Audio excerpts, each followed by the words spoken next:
going to go through chapter 27 tonight, but we need to begin with verse 34 of the previous chapter. So Genesis chapter 26 and verse 34.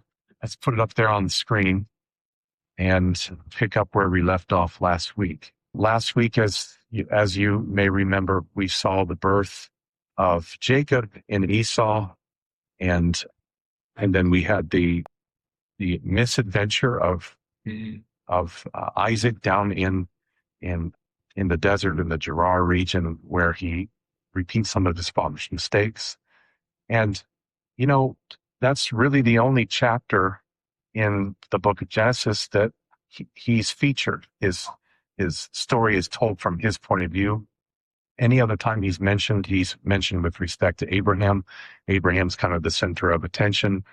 He doesn't even go and find his own wife. His father makes sure that happens. And then we get this one chapter with Isaac doing something, and it involves kind of an ignominious adventure. And then when we get to chapter 27, we're going to see he's kind of pushed in the background again. And his son Jacob and his other son Esau take center stage here. But let's begin with verse 34 of chapter 26.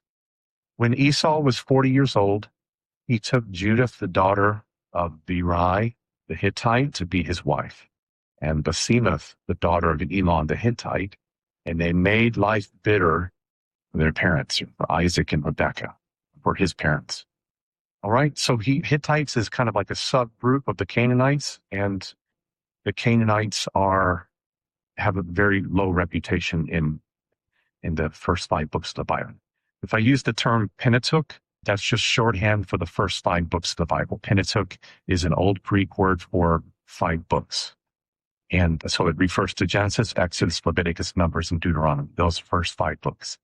Okay, in the Pentateuch, and then we'll see it continuing in the book of Joshua, which is the 6th book of the Bible. The Canaanites are held in very low regard.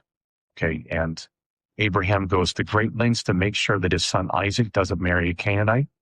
And then Isaac has a son named Esau, and Esau does what Abraham would not allow him to do. That is, to marry a Canaanite. So he doesn't just marry one, he marries 2.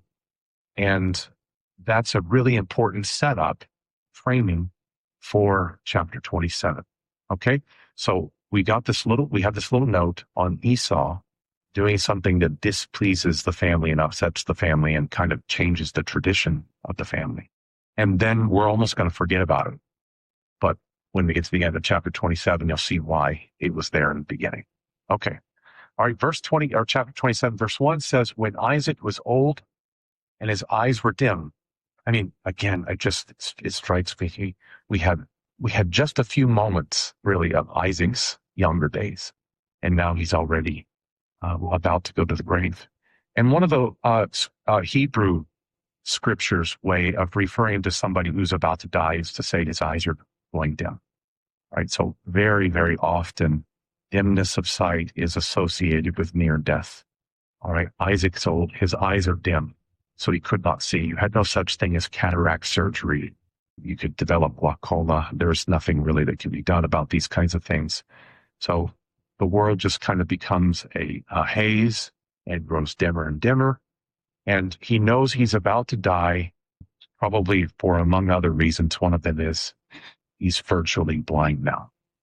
And so he calls Esau, his older son, and said to him, my son. He answered, here I am. He said, behold, I am old. I do not know the day of my death. Okay. I don't know exactly what day I'm going to die, but I'm near there. So we need to take care of business. Now, what's a little bit unusual about this setting here is typically in the ancient world, when you're about to die and you're going to give a blessing to your offspring, you gather all of them together. And then you give the blessing to them in front of each other. And one of the reasons for that is so that there's complete transparency. Okay? Because if you call in only one child and leave another child out, what do you suppose is going to happen? You're going to have a dispute, right? Aren't you? Aren't you going to have a dispute over Well, Dad said, I didn't hear anything about that. Dad said something. And so you get all kinds of problems.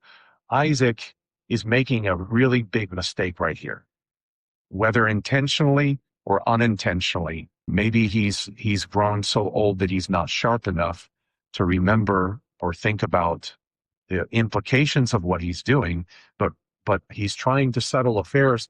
But it seems like Isaac has intentionally drawn or called Esau in alone to exclude Jacob and to make sure there's no involving Jacob's mother in what's about to happen. Why do you suppose that would be? Because Jacob's mother, Rebekah, was told by an oracle when Jacob and Esau were in the womb still and warring with each other. She thought she was having a miscarriage.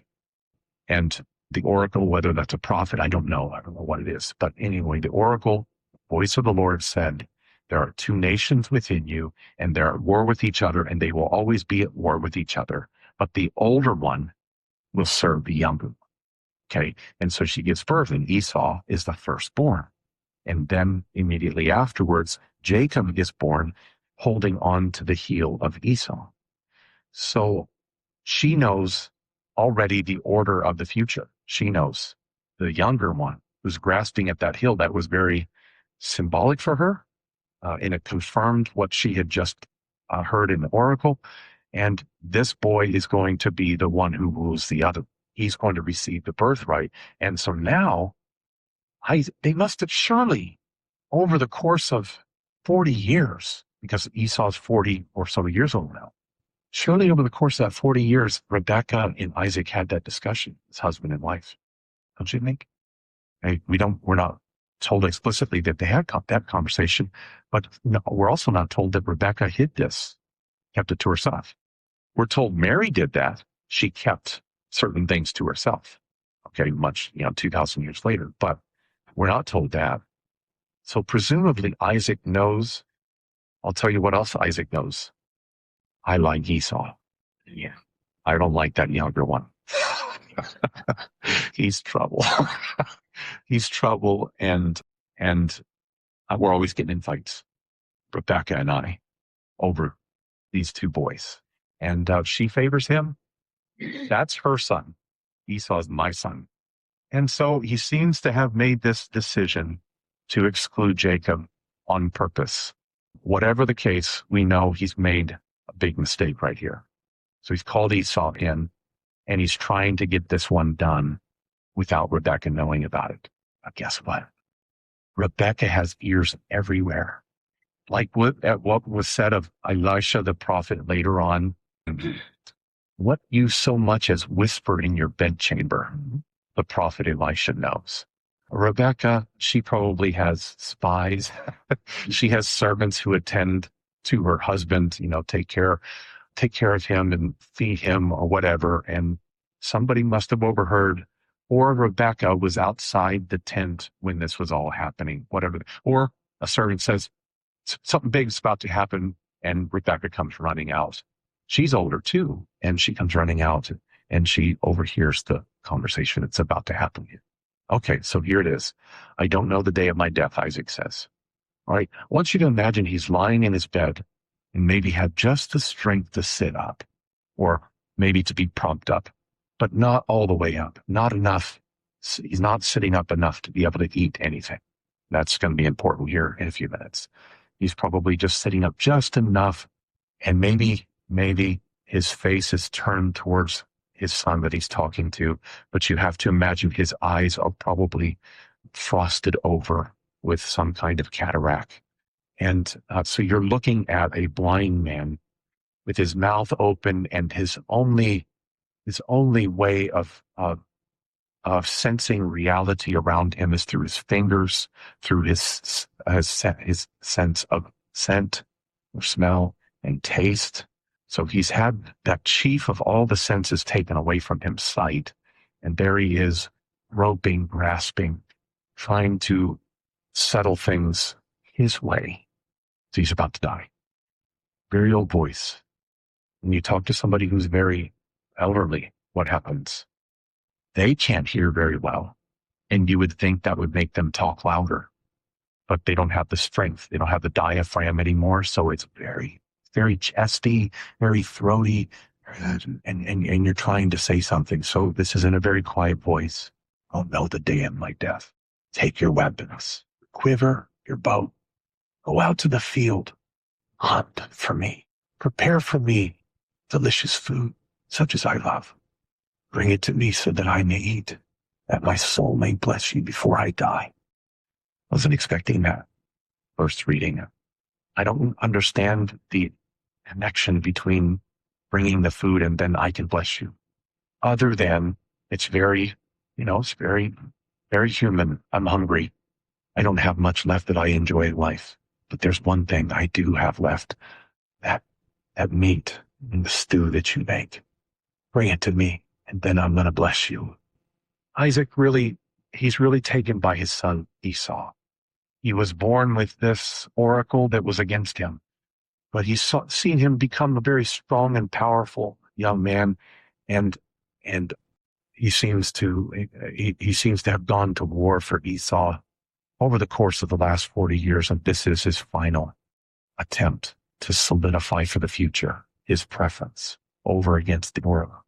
And he hunts. I really like that about it, Isaac seems to say. And he brings food for me. It's very relational. The person who feeds you, the person who brings food for you, it's built into childhood, but it doesn't leave us. When Laura makes something for me, oh man, it's way better than eating it at a restaurant. I don't know why that is exactly. I don't know why physically that is, but psychologically I do. Emotionally, I understand that. And it's so much more precious and special. And Esau seems to have developed that relationship, and he's almost a substitute for Rebekah in his later age. He depends on Esau for his food. I want you to go out and bring this food. And he says, the food I love. I really love that meal right there. Bring it to me. So, verse 5. Now Rebekah was listening when Isaac spoke to his son Esau. So when Esau went to the field to hunt for the game and bring it, hold on just a moment. I almost skipped something. That connection between food and blessing. How many stories are we going to have in the Bible that revolve around food? Big doors swinging on the little hinge of food. Didn't the whole thing, the Pentateuch, start that way? Genesis, don't eat that fruit. Food. The first time Jacob deceived Esau, it was over food. I'm starving. I'll give you anything for that bowl of soup.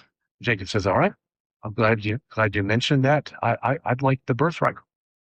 Okay, fine. And then you get over to the New Testament, and the Last Supper, it's about food, and this is my body which is broken for you. And he breaks the bread and gives it to people and gives it to his disciples, and then he does the same thing at the end of the road to Emmaus. They receive revelation after there's food, and Acts chapter 2, the whole miracle of Pentecost ends with they held everything in common. They shared meals with each other. There's so many instances of food. Everything seems to be revolving around food because relationships are formed around food. What a strange thing to do. When you ask somebody, when you're a teenager or you're a young adult, and you ask somebody to go on a date with you, what do you think they think where we're going to go? Are we going to, is he inviting me to go to the water? Is he inviting me to go to a movie? If you're Matt and Hannah, it might be, I'm asking you to go on what's that called? What was it called, Hannah? Oh. Go wheeling. All right. He told me a great story about the first time they got together, and that was really, really good. It didn't involve food at first and foremost, which was unusual. But usually when you say, let's go out on a date, let's go somewhere, it's assumed food, because we know instinctively relationships are formed and deepened and solidified around food for whatever reason. God made that so fundamentally a part of us. When we want to get together and talk about something important, food's going to be involved. When we have a meeting that's important, food's involved.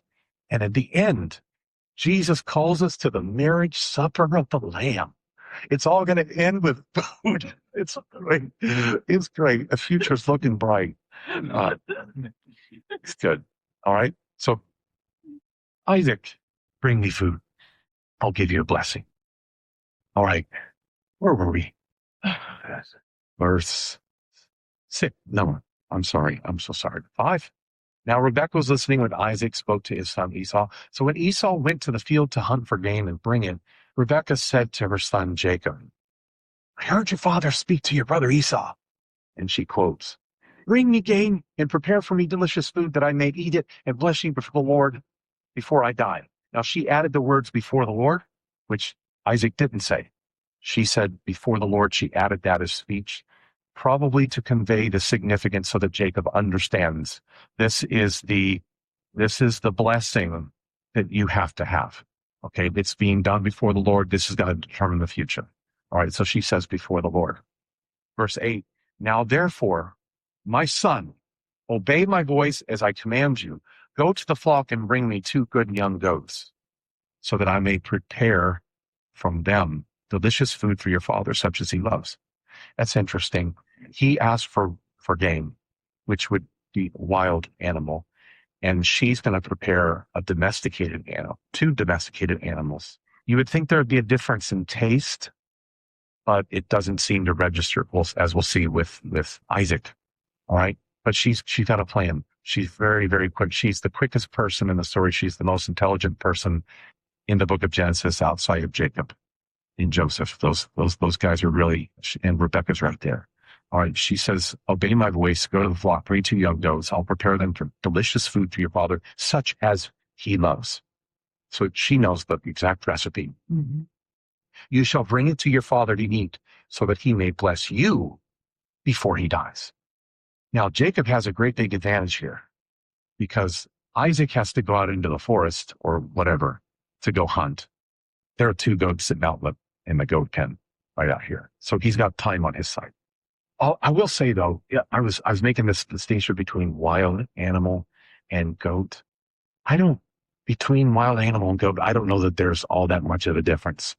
I had goat once, and it was as gamey and as wild and as horrible as you can possibly, as the name goat suggests, it was every bit as bad as that.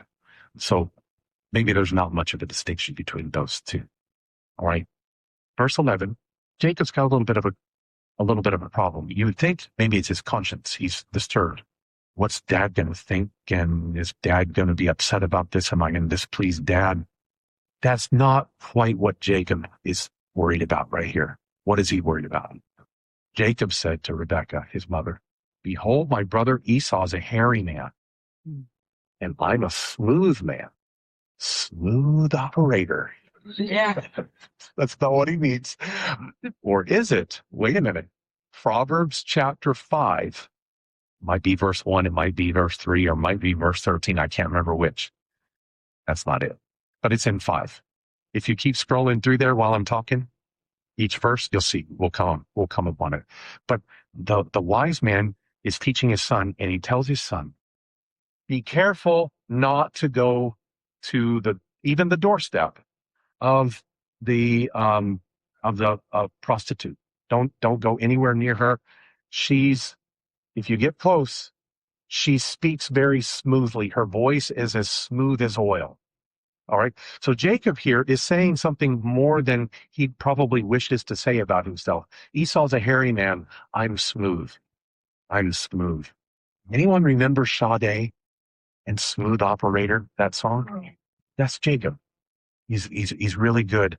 He just means it though. Dad can't see, which is good for me, because I don't look like Jacob. But we don't feel the same. And Dad's probably going to reach out to me. And boy, oh boy, Esau must have been was that me? That's not me. Okay. All right. Esau must have been absolutely covered in hair. All right. So Isaac can identify him that way. All right. Perhaps my father will feel me, and I shall seem to be mocking him and bring a curse upon myself and not a blessing. All right. So Jacob, what is he worried about? He's worried about getting caught. And if he's caught, Now here's an old, feeble man in the bed. Is he going to look down on me? Is he going to think less of me? But he's going to feel betrayed. He's not worried about that. He knows that his father's blessing before the Lord's about to happen. And so what he says, if it's a blessing, good. If it's a curse, bad. And you can't undo these things, apparently. Okay? So Jacob's worried about that. This could all backfire and blow up in my face. And instead of me getting nothing, I'll get worse than nothing. A curse. Okay? What's Rebekah say? Verse 13. His mother said to him, let your curse be on me, my son. Only obey my voice and go, bring him to me. All right. I don't know if it would work out that way or not. I have no idea. I don't know if she would be able to take a curse for somebody. I don't know. But you might be thinking, now, all right, what's the big deal about a blessing and a curse? They're just words from a human being. Do they have real substantive, do they make a substantive difference? Does God hold the world to the blessings and the curses of people who are about to die? or just people in important moments of their lives? Apparently in the ancient world, once you say something, you can't unsay it. You can't just reverse it. Now, Jacob's going to get the blessing. Esau's he's going to cry. We're going to see. He's going to cry. Undo it. And Isaac says, I can't undo it. Well, what do you have left for me? I don't have anything left for you. Why? He got this on false pretenses. Why can't you just unsay it? You said it a moment ago. It was just, these were words. They're made out of air. You can undo air. Can't you? Apparently not. Once you say it, it's said. And it's whatever you bind in heaven is down upon the earth. Whatever you loose in heaven is loosed upon the earth. Don't know how that works, but that's the way it is. It worked for Jephthah. You guys remember Jephthah? Am I getting the name right? Yeah, Jephthah, right? He makes the horrible promise that whatever first, if you give me victory, whatever comes out to greet me first out of my house, I'll sacrifice to you. You think it's going to be a pet. It's his daughter. All right. Horrible story. Oh, there are others.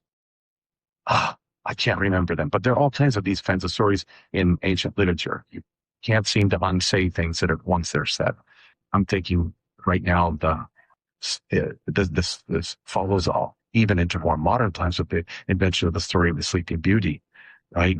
You have all the sisters are invited to see their nephew's or niece's birth and give her a blessing, and all the aunts go by and they give their blessing, and then the wicked one who didn't get invited decides she's going to show up anyway, and because she didn't get an invitation, she's going to curse the child.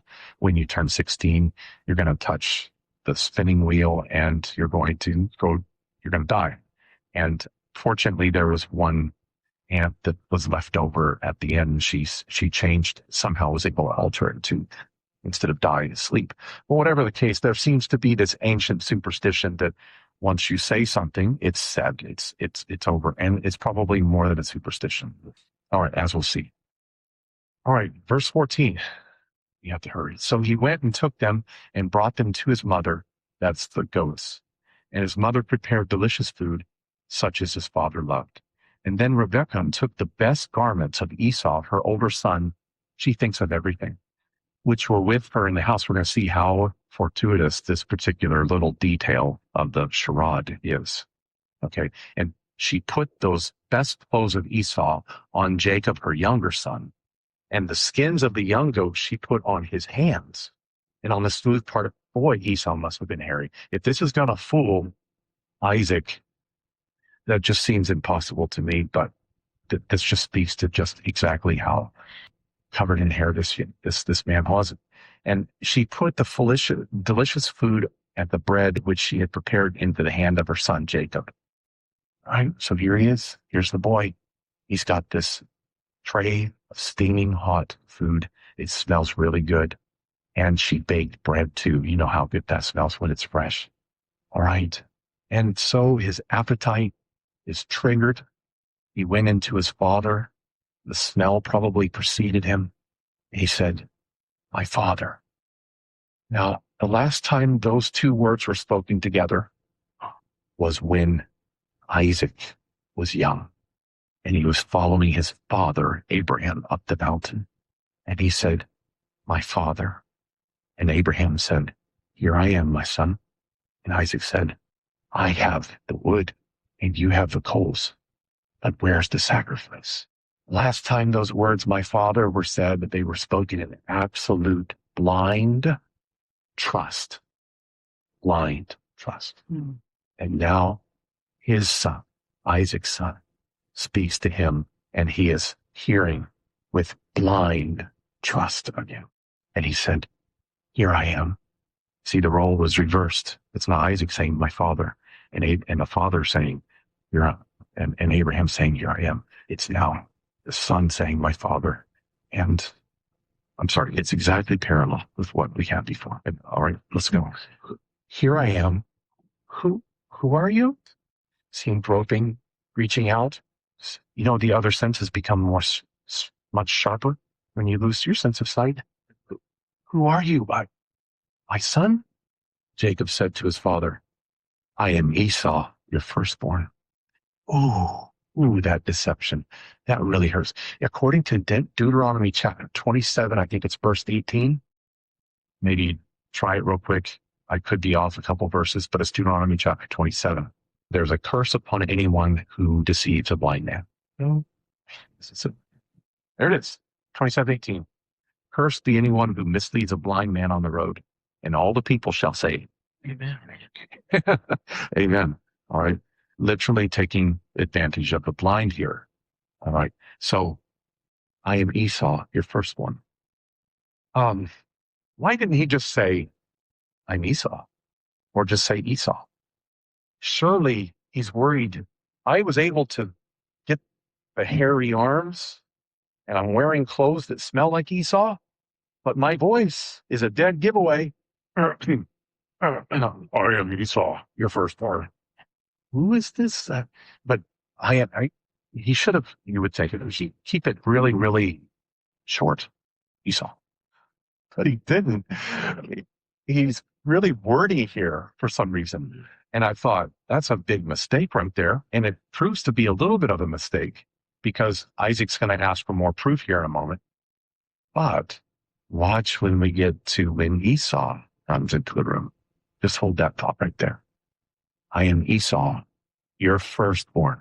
He has two sons, only two sons. He knows which one is firstborn. He knows the name of the firstborn, apparently. But he has your firstborn. All right. I have done as you told me. More lies. Now sit up and eat my game. He called it game. That's a word for a wild animal. He got it out of the pasture. Lies. Isaac said to his son, how is it that you have found it so quickly, my son? I just sent you out into the forest. You're getting better and better. How is it so quick? Jacob is really, really fast on his feet too, just like Rebekah. And he has an answer apparently prepared for that. Because the Lord, your God, has granted me success. I wonder if Jacob is distancing himself from God at this point, knowing all the deception that he's pulling. He doesn't want to say the Lord my God because I'm lying. And he says, your God. Or does he know Isaac oh so well and understand his relationship to God? I don't know. Whatever the case, he's granted me success. Then Isaac said to Jacob, please come near, that I may feel you, my son, to know whether you are really my son Esau or not. Remember, the blessing is irrevocable. Can't take it back. Got to get it right. So Jacob went near to Esau. I can feel Jacob's heart pounding. I don't think this is going to work. This isn't going to work. I knew it. It wasn't going to work. Told Mom it wasn't going to work. Here we are. I'm moving closer and closer. And the voice from the grave, basically, Isaac says, voice is Jacob's voice. The hands are the hands of Esau. Did not recognize him because his hands were hairy like his brother Esau's hands. So he blessed him. All right, I'll get to that in just a moment. This brings me, it made me think earlier today of determining the voice, whether we know You ever wondered, am I hearing from God or am I hearing from the darkness? How do I know I'm hearing from God? How do I know I'm not hearing from my enemy and mistaking it for God? We walk by faith and not by sight. Faith comes by hearing. Jesus said, my sheep know my voice and they obey. There's an expectation that you would know the difference. I'm learning myself to know when God is talking to me. And I've come to some very definite conclusions about when the enemy's talking to me. And it's a consistent theme. It's throughout Scripture. It's whenever I hear myself being depicted as the victim and God is the villain. That's when I know. No. What did the devil say to Jesus? If you're really the Son of God, turn stones into bread. There's nothing really the enemy would like to do. And when you're at a teachable moment in life and you're ready to listen, you're ready to hear. Now you could learn, or you could go the other way and listen to what the enemy would like to make you bitter and angry, to turn against the friend, to turn against the voice of God. And so very, very often you're going to find yourself being encouraged to see yourself as the victim in the circumstance. Because once you're successfully portrayed in your own mind as the victim, you're now unteachable. Everyone else has to change, not me. Right? That's exactly the position the enemy would like you to be in, because you can't change there. You can't improve there. You are inoculated. How does God help us? Hebrews says, whom God loves, he disciplines. That's how God helps us, through usually some form of discipline. That can be sometimes painful, sometimes very, very mild. Whatever the case, it doesn't always mean hurting. It just sometimes means God disciplines you. He trains you. God, who God loves, he trains. But you can't be trained, you can't be disciplined when you're always seeing the blows as the blows of a villain God upon a weak and innocent victim. You can't learn there, right? So learn to interrogate that whispering, that voice that you, and I don't mean a literal voice that you're hearing, but the promptings within you. Your first instinct, whenever you're confronted, is to go all victim mode and defensive. Okay, but listen, be careful. Don't allow yourself to be portrayed that way. The best thing to do usually is to say, with the repentant heart, you say, Lord, teach me. Here I am. Talk to me. All right. So back to Jacob. Jacob has deceived, even though he has used them. He's used his own voice. He's successfully deceived his father. Oh, one more instance once. In Revelation chapter 13, speaking of distinguishing between the voices, in Revelation chapter 13, the scripture says that there were two beasts that rose up out of the sea. It's using apocalyptic language and symbolism here. The two beasts rise up out of the sea, and they defy God, and they make war on the saints. And one beast looks like a lamb, has the horns. He's a powerful lamb. And he's able to call fire down from heaven. Again, this is symbolic language. He's able to perform miracles. What does he look like? A lamb. He looks like Jesus. He's masquerading as Jesus. And here's what John says, that you need to see through the deception. He looks like the lamb, but speaks like the dragon. Looks like the lamb, but speaks like the dragon. Listen to the voice. Jesus said, my sheep, hear my voice, do you know? Okay, all right, boy, we are getting off track here. We've got 7 minutes. The blessing falls now upon Jacob. Verse 24, and Isaac says, are you really my son Esau? Which seems a little late. He answered, it's one word in Hebrew, am. Am. Then he said, he's learned. Don't say too much. Just keep it real short. Then he said, bring it near me, that is, bring the food near me, that I may eat of my son's game and bless you. So he brought it near to him, and he ate, and brought him wine, and he drank, which means he probably dulled whatever senses he did have left even further. And then verse 26, there's one more little test. Then his father Isaac said to him, come near me. And and kiss me, my son. That's clever. Clever. Come in real close. I have one sense left I haven't used. I've used touch. I don't have eyes. I've used my hearing. I've used taste. I've tasted the soup. Tastes good. One sense left. Smell. Rebekah thought of this because she put the clothing of Esau on it. So he probably smelled like he'd been hunting, and Isaac was familiar with that smell. Who in here has been hunting before? And I know a couple of you have. I'm actually curious. Any hunters in here? Okay, only two. All right. Last time I went hunting, I was 19. But before that, I used to go every year with Brother Mo, and he usually had a deer every year. And first time I ever smelled what it was like to go hunting. The first time, it's not pleasant at all. And if you're not really, really prepared, it can turn you off of hunting or eating whatever comes of hunting forever. I wasn't prepared for it myself. It's a very distinct when you prepare an animal. Esau has lived a lifetime of this kind of life and hunting, so his clothes smelled a certain way. And Jacob leans in. There's that smell of the field, and deceives him with a kiss. With a kiss. Who else is this reminding you of in the Bible? It's Judas Iscariot, and he betrays Jesus with a kiss. We're getting these little snapshots of the future, right? Isaac smelled the smell of his garments and blessed him and said, "See," so he's checked all four senses now. "The smell of my son is as the smell of the field that the Lord has blessed. May God give you the dew of heaven." What's the dew of heaven? That's the rain. God bless you with rain. Rain, especially not in Washington, you might pray for sunny days, but in the Middle East, you pray for rainy days.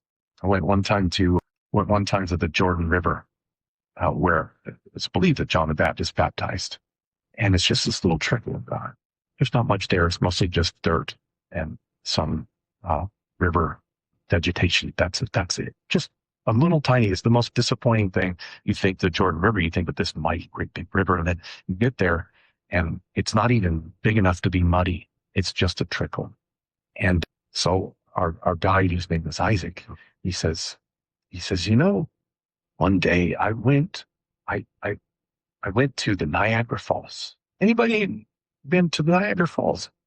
Said, I stood there and watched as 400,000 tons of water poured out over those cliffs. Every minute, that's how much water. I said, if Israel could just have 3 minutes of this, 3 minutes, all our problems would go away. 3 minutes.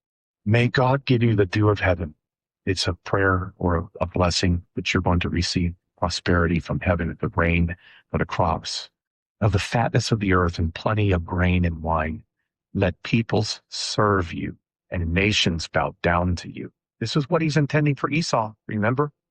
Let people serve you, nations bow down to you. You can have all of the dew of heaven or the rain of heaven. Be Lord over your brothers. And brothers can be translated relatives. Okay, but be Lord over them. And may your mother's sons or relatives bow down to you. Cursed be everyone who curses you, and blessed be everyone who blesses you. This is everything. It's everything. It's prosperity. It's prosperity here in the present, prosperity in the future. It's peace on your borders. It's lordship over anybody who would vie with you. What was he intending to give to Jacob? Nothing. This is why Rebekah's not in the room.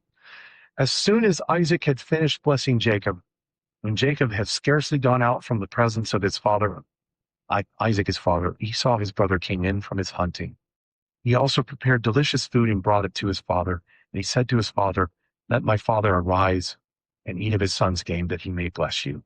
His father Isaac said to him, who are you? He answered, I'm your son, your firstborn son, Esau. Ah, now we know why. Jacob threw in that little line about being firstborn, because he knew his brother's speech patterns. Mm-hmm. He knew how he talked. He anticipated. Oh my goodness. Wow. Wow, wow. No wonder his name was later changed to Israel. He has wrestled with God and won. That's what the name Israel means. Then Isaac trembled very violently and said, who was it then that hunted game and brought it to me, and I ate it all before you came? I have blessed him. Yes, and he shall be blessed. And as soon as Esau heard the words of his father, he cried out with an exceedingly great and bitter cry and said to his father, bless me, even me also, O my father. But he said, your brother came deceitfully. That is, Jacob's name means deceit, right? Your brother came Jacobly, and he has taken away your blessing. Esau said, is he not rightly named Jacob? He's cheated me these 2 times. It's almost like blaming his dad right here. You didn't know who our youngest person in this household was? You of all people should know. You should have tested. I did 4 times. He took away my birthright, and behold, now he's taken away my blessing. Then he said, have you not reserved a blessing for me?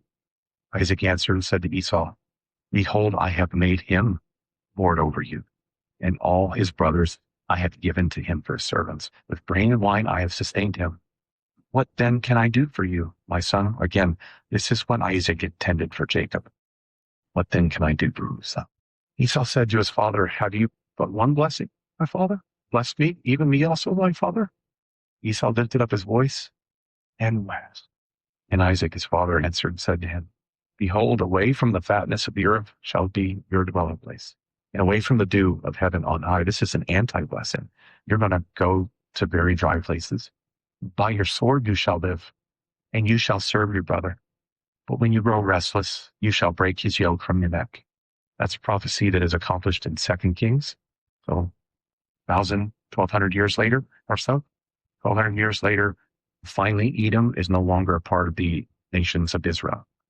They throw off the yoke, and they become an independent nation. And then ever after, they become antagonists against Israel. And in fact, they held Babylon, enslaved Israel. And so in the book of Obadiah, the prophet, there's a curse pronounced upon Edom. Okay, I'm going to stop right there. I just want to say this last thing. This is actually the point, and I left too little time for this, but let me just say real quickly. In this chapter 27, there's a little glimpse of the gospel. Here's a wayward son, a sinful son, who comes before his father wearing the firstborn's clothing and receives the inheritance that belongs to the firstborn. Who does that sound like? What story am I telling? That's the gospel, isn't it? We are the wayward son. We come before the Father. And if we are wearing Christ, put on Christ, you receive the inheritance. This is why Romans chapter 13 and verse 14 says, clothe yourselves with the Lord Jesus Christ, and not think about how to gratify the desires of the sinful flesh. In 1 Corinthians 15 and 49, just as we have borne the image of the earthly man, so shall we bear the image of the heavenly man. So there's a piece of the gospel here in Genesis chapter 27. On our own merits, we don't get the inheritance. But when we put on Christ, that's what receives the inheritance. Amen.